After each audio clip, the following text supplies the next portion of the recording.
Ой, бой, что за волшебство? Дома до неба, повозки без лошадей, я в будущем. Люди разговаривают с маленькими зеркалицами. Железные птицы носят посылки. Алматы стал настоящей сказкой. Дядя Алдар, Баймур захочет отобрать мое место. У меня долги, семья. Расскажи подробнее, сынок. Он требует деньги, или я потеряю все. Не волнуйся, я помогу.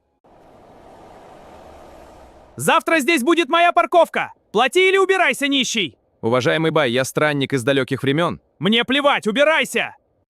Это волшебное зеркало предков. Если не поможешь этому честному человеку 5 миллионами, проклятие пойдет на твой бизнес. Хорошо, перевожу. Смотри, вот оно. Проклятие уже здесь.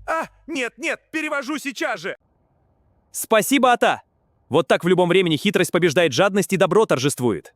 До новых приключений, Алматы.